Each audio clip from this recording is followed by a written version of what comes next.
Redditors who have worked with celebrities, what don't we know about them? Taught Chris Hemsworth's oldest child on a pony a couple of times. He came with us on a walk one time and tried to crack a few jokes that neither his wife or I got. It was very awkward for about 5 minutes as he explained the joke. If you look like Chris Hemsworth, you don't need to be able to tell a joke. My stepfather helped build Andre the Giant's house. Said he was the sweetest guy in the world, and when the job was done he brought the whole crew out for steaks. He ate 2 steaks on his own and drank like 6 beers without even getting drunk. I don't know how much this applies because I think most people know Andre was a sweetheart who was good at eating and drinking. But there you go. Tom Hanks comes to the restaurant I bartend at fairly regularly with his writing company. Everyone who waits on him says he's insanely nice, and if he pays, he always tips at least a bill. Not me and not met, but a close friend was working on an animal welfare documentary in the UK years ago and wrote to David Attenborough's management asking if he would be involved. She received a many-page long handwritten letter from David where he politely declined because he had too many other projects at the time, and then told her all about the family of hedgehogs living in his garden. I was so paranoid that you'd say something bad. This is so adorable. Not me, but my mom has students that have gone on to work in Hollywood. She teaches film, and they tell her all sorts of crap. Apparently the reason Tom Cruise keeps getting jobs despite his utter insanity and Scientology connections is that he's one of the most professional actors out there. He doesn't bulls. He doesn't waste time. If you tell him to do something, he'll do it. He's apparently a pleasure to work with. Dr. Phil, on the other hand, forbids anyone from making eye contact with him. I also heard Tom Cruise is great with the support staff during filming, taking time to talk to everyone and even remembering people from previous films he's worked with. Even though he might be crazy, when it comes to the job of making movies, he is a total professional. Andre 3000. This was over 15 years ago. When I was in high school, I worked a local family-owned plant nursery. Andre, his wife, and their then baby boy used to come in and shop almost every weekend. He was a super nice guy. One time, he bought an entire pallet of sod. He had a brand new Lincoln Blackwood pickup truck, and the pallet wouldn't fit in the bed with the forklift, so I had to load it by hand. He went in, bought a pair of gloves, came back out and helped me load it. Also told me that he was going to go home and lay it out by himself. Kind of shocking considering how much that guy is probably worth. Something that didn't strike me at the time, that I now realize as an adult, was how good of a father he was. His son was just a baby, but man did he love that baby. Every time he would walk up to put a piece of sod in the bed of his truck, he would peek in the window and make a face at his son sitting in the back seat. The kid would cackle like a banshee. After we finished, he gave me a $100 tip, which, to a 15-year-old in the early 2000s, was a ton of money. Truly a stand-up guy and a very talented artist. 3 Stacks is my hero. If I ever saw him in person I would crumble into freaking dust. I want to see him someday but it seems like he moved out of Atlanta. I worked security for Mac Miller and Ariana Grande was there, wanted to get food, and needed security. I volunteered and we went to a local restaurant. There was just about no one there so we just sat and ate and chatted. She's not actually a mean or bratty person one-on-one. She was polite and the small talk was fine. Pretty cool to talk to. Seemed like she liked that the place was empty. For someone who seems to really like attention, I got the impression that she really doesn't. I've heard nothing but bad things about her so this was nice to hear. I've heard her ego is bigger than Mariah Carey's and thinks she's God's gift to the earth. Everyone is beneath her. I feel awful for her after the Manchester attack though and I hope she's handling it okay. I was local crew for a Weird Al concert several years ago. Al walked up to me and asked if I was from the area. I said yes and tried not to fall to my knees and start worshipping him Wayne's World style. He asked what's some good places to take his kids. I recommend the local zoo because they just opened a new sloth exhibit. We talked about sloths for a while and he shook my hand and thanked me for the advice. He was incredibly normal and nice. My own story. I played hockey with Michael Buble. I expected a stuck-up rich dude who thought he was better than everyone. He wasn't. He was so genuinely kind. And it's not like he was putting on a show. It was just a bunch of people who mostly knew each other getting together to play hockey, so he had no reason to be anyone but himself. I ended up on his team for the game. We chatted on the bench after each shift. Super cool dude. Down to earth. We talked about his Christmas special and that year Bieber was on, and I asked about Bieber low riding his pants and Michael just said young kid. What can ya do, but generally had good things to say about Bieber. Most memorable moment was when my buddy and him talked. My buddy is really good at hockey. Michael says here's the deal. I'll give you all the women you want and you give me your hockey skills. Michael sucks at hockey but is super cool.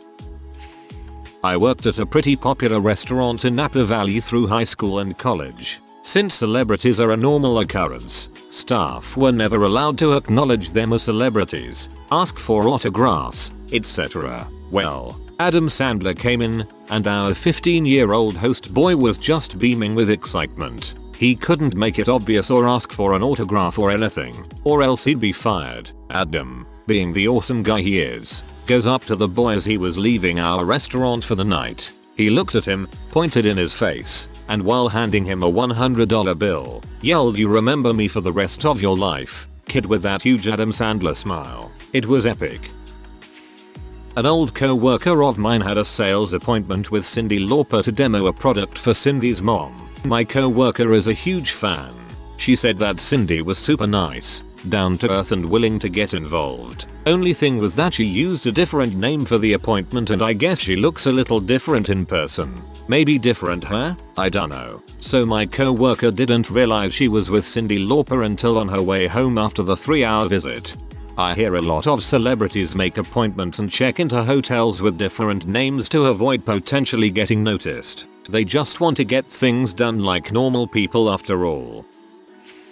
I met Garth Brooks at a Red Robin's in Owasso, Oklahoma. He was having lunch with his family and I really did not want to bother him. However, being a huge fan since the 90s, I couldn't help but keep looking over at him.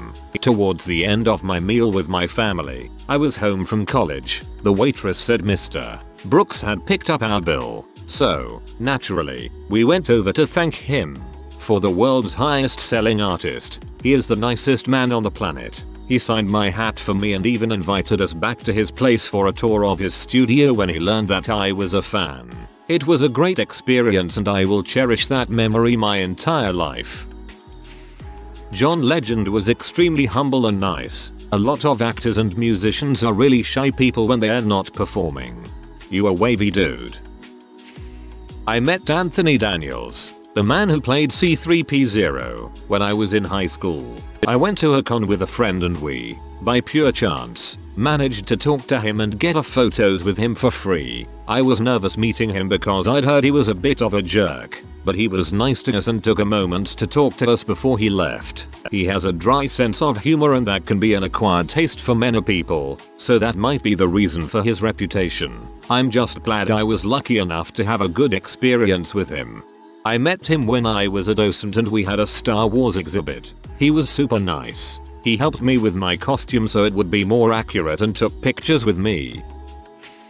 Super late to the party, but I love telling this story. I was in Wichita Falls, Texas for tech school. I'm in the military. I was drinking at the Buffalo Wild Wings in the mall. I was there for a few hours and looked behind me and there he was at a table with 2 other people I didn't know. The one and only Emilio Estevez. Coach Bombay was behind me and I was so nervous. I ended up buying him a beer and just raised my glass when it was dropped off. It was a Guinness Stout. I thought he was gonna ignore me. He ended up coming to talk to me at the bar for 2 hours. Generally cared what I had to say and never got annoyed with me constantly talking to him. Great guy. He left after he bought me a shot of tequila and told me to be safe and thanked me for serving. 10/10 would buy him another beer again.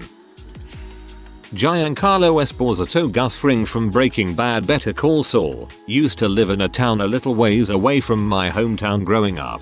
The people who owned his house before he did used to host a Bernese Mountain Dog meetup parade thing, which my family would go to because we had a burner at the time. This was circa 2003 to 2005. When Giancarlo bought the house, He kept it up and even had the event catered and would hang out with all these random people and their dogs. We knew he was an actor who was on a bunch of TV shows, but he wasn't very well known at the time again, about 5 years before Breaking Bad. We just knew him as a really nice dude who was way more okay with metric tons of dog crap on his lawn than most human beings. Years later, my mom and I binge watched Breaking Bad and she flipped out when she realized that Gus frickin' Fring had given her children cupcakes and complimented her dog. I don't think I could cope with the Bernese Mountain Dog Parade. Those dogs are so dang good looking. I gave Seth Green the Wi-Fi password at the Kennedy Space Center a few hours before the last shuttle launch. He seemed pretty cool. I escorted Gary Sinise around for a day. He was the nicest guy. He stopped and talked to every soldier and would actively listen to them and get to know their stories. We chatted for a while in the vehicles as we were transported from training site to training site. I first saw him getting off his private plane and he was carrying his own bags, which shocked me. You could run into him and never know he was a celebrity. There isn't another celebrity I respect more than Gary. Gary Sinise is awesome with vets. Truly upstanding guy. I sat next to Josh Groban on a night flight from New York to London. I never indicated I knew who he was. We talked about dogs and then went to sleep. A very nice and very polite guy. I met Floyd Mayweather Jr. working at a bowling alley in Las Vegas. He couldn't have been a nicer guy. At the time I didn't think much of him. But after a couple interactions throughout the night, he had a private party there. I realized the Floyd on TV YouTube is an act. He tipped all the bartenders extremely well. He wears size 8.5 shoe. All of them are acts. It's made Floyd McGregor, etc. very rich. Met with Bill Murray once. He said something hilarious, gave me incorrect directions, and then walked off looking like everybody's favorite crazy uncle. I met him once with my wife while she was pregnant with our first. He took a picture, asked her about the baby and gave us advice for prepping a good birth room at the hospital. He seemed very comfortable in his role as everybody's favorite crazy uncle.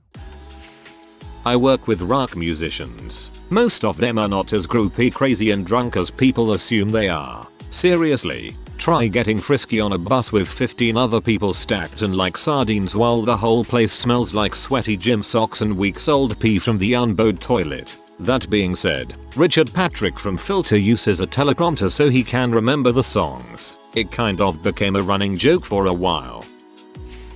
My daughter went to an alternative high school for kids who had a hard time with mainstream high school. She has anorexia and major depressive disorder. Tyler Joseph, 21 Pilots, come in when he is in town because his mother is my daughter's math teacher. He supports his mom and what she does for these kids. My daughter got to have a piece of his birthday cake. That's dope. I always hear stuff about how 21 Pilots are so chill and down to earth.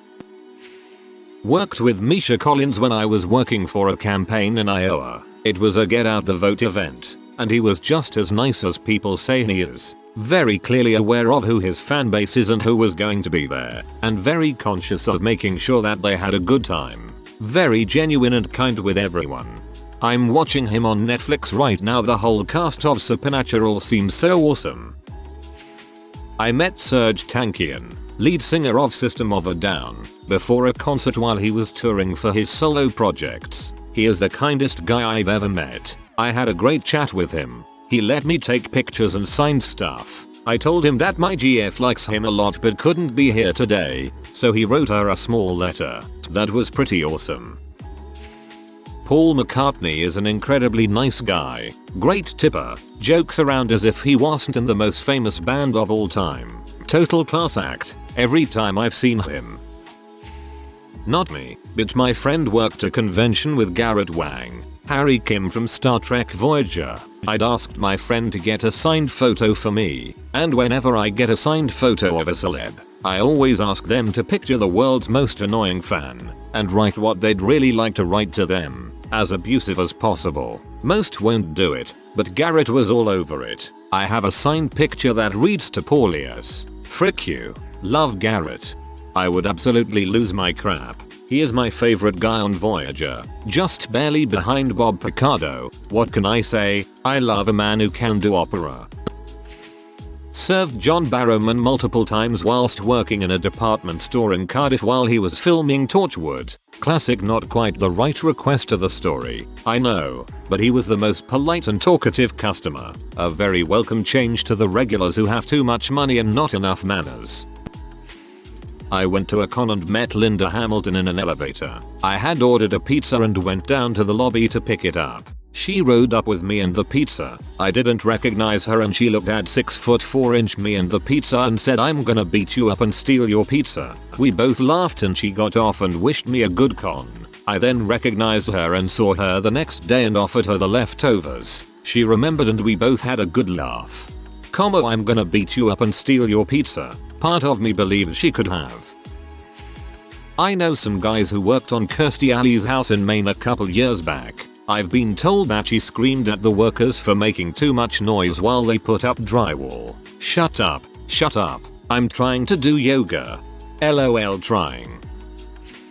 Prince was very funny. Meeting him was one of the strangest experiences of my life. He was the sort of person whose very presence completely changed the atmosphere of any room he was in. It's simply indescribable. When you meet Prince, you don't just walk up to him and say, "Hi, Prince. I'm not a famous person." You are summoned. He addresses you by your full name, and you are allowed to speak to him. Not because you couldn't say something to him or because it's forbidden. You just don't feel right about speaking to him before you're spoken to. The man had a level of charisma that I've only seen in one other person I've met. That person being Bill Clinton.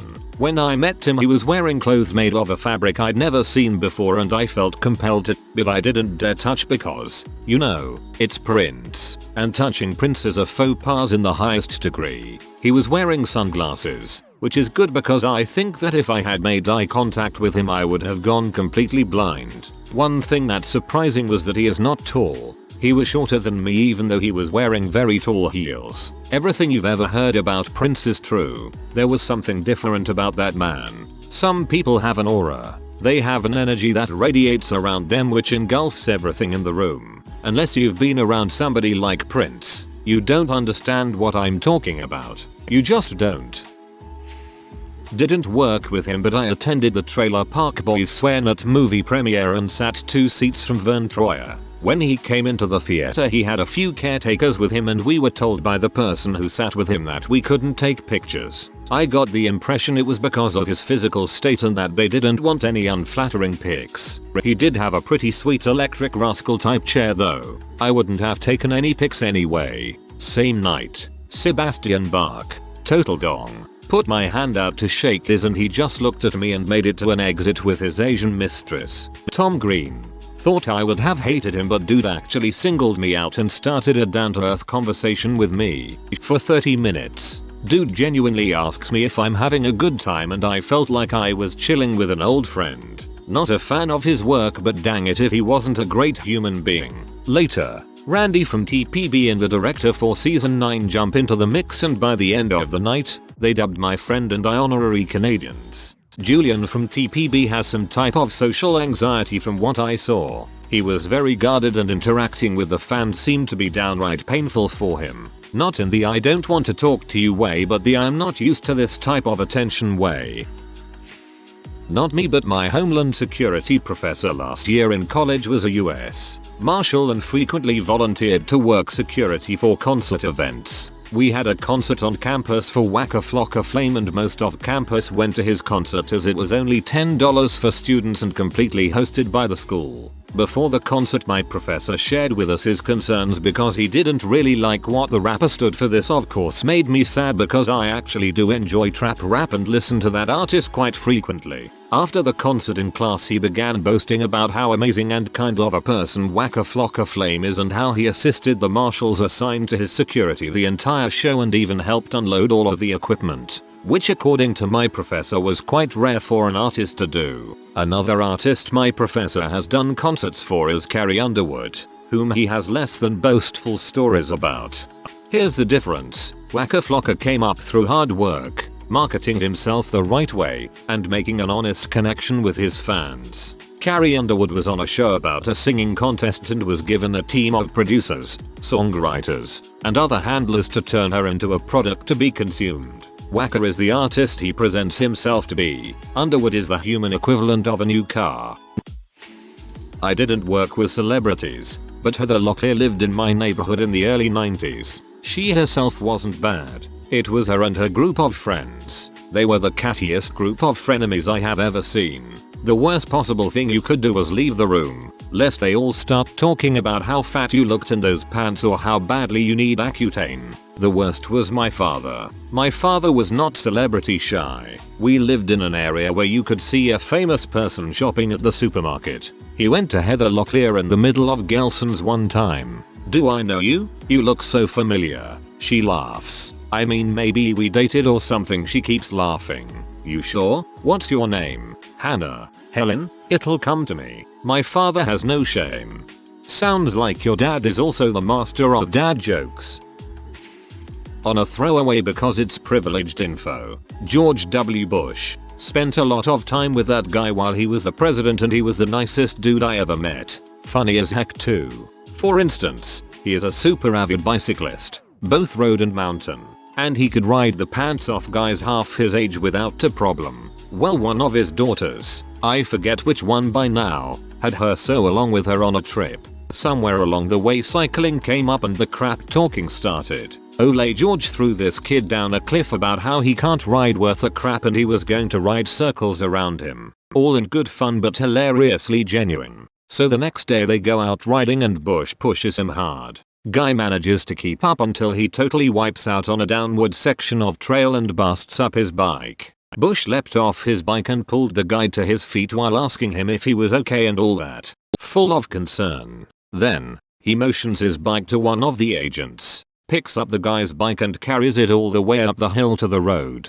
A good 200-yard climb on a tough dirt trail. He would not let any agents take it from him. Another time he would walk over to where we were working, sit down and bulls for an hour, asked us about our families, lives, dreams, etc. Just a super personable guy. During his tenure, any military member who worked in direct service to the president would get a picture in the Oval Office with him before we transferred to another assignment. We could also bring one family member, so I brought my father to the Oval Office to meet the president. And the fricking guy remembered something I said about my old man probably 6 months earlier. I think my old man about had a heart attack. Overall, he was just a super personable dude. Would always stop to bulls about random crap, held doors for people, picked up stuff that needed tidying. Everything you'd expect from a respectable southern guy, only, he was arguably the most powerful man on the planet. Didn't stop him from remembering birthdays, sending cards and just being a good person. Say what you want about his politics. I knew the man and he was awesome. This is sort of a combination of family, friends and people I've worked with or been at conferences with. Bob Weir is badly dyslexic and covers it with an amazing memory. Cole Weathers is a really nice guy when he is not around a bunch of other celebrities and is interested in cooking. Jane Goodall is very nice and quiet spoken, but she is a little spacey. That's probably because she is getting up in years and still travels a lot and is perpetually tired. Cole Weathers, interested in cooking. I wonder if he's got a stew going. I went to school with Wayne Rooney. He used to write on his exams, "I don't need this. I am going to be a footballer," but he was very reserved and never ever bragged about his talent. Well, in retrospect he is kinda right. Well, this might get buried, but I met Milo Ventimiglia last week and he was the loveliest person ever. Very, very sweet to me. He doesn't like the word selfie, haha. Bieber doesn't like hearing his voice on the PA. His tour rider at one point had a Segway request on it. The dog whisperer dude is polite. Don't really like him though. We're dear to him. Katy Perry is also very polite and kind. Her crew is treated well. Mike Portnoy is a talented dude but also cocky. Very particular about the drums he plays. Something about Pete Wentz is a little off. He was polite to me though. Coldplay and their entire crew are apparently very nice, professional and go out of their way to make fans happy. Jack Black is chill as frick. Lovely dude apparently. My friend had to ferry Tenacious D around to their media appointments while they were in the country. Treated her like a friend. All of Linkin Park at some point in 2011 hated each other and had separate dressing rooms. didn't hang out with each other unless it was press or a show, haha.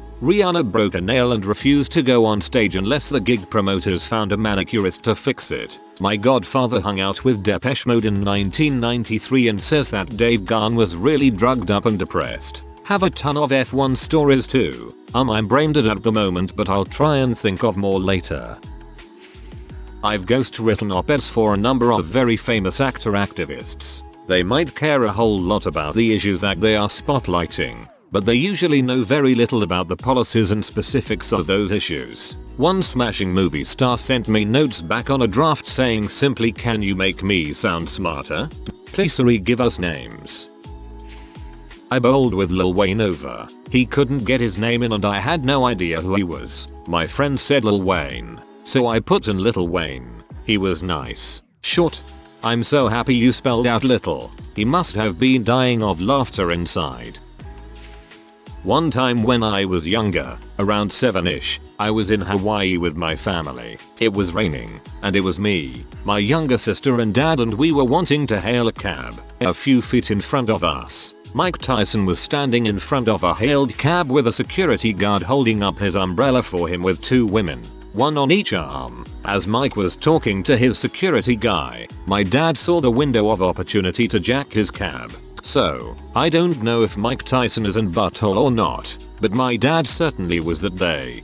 Mike Tyson was arrested for a DUI outside of my grandparents' condo in Scottsdale while I was visiting them. This was Christmas '06, I believe.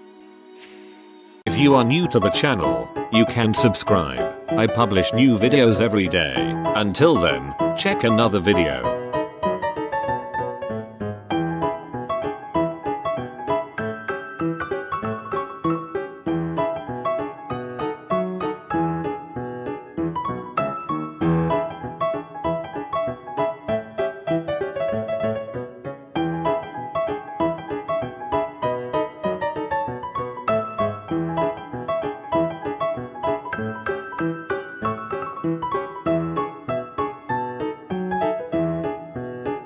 Bye for now.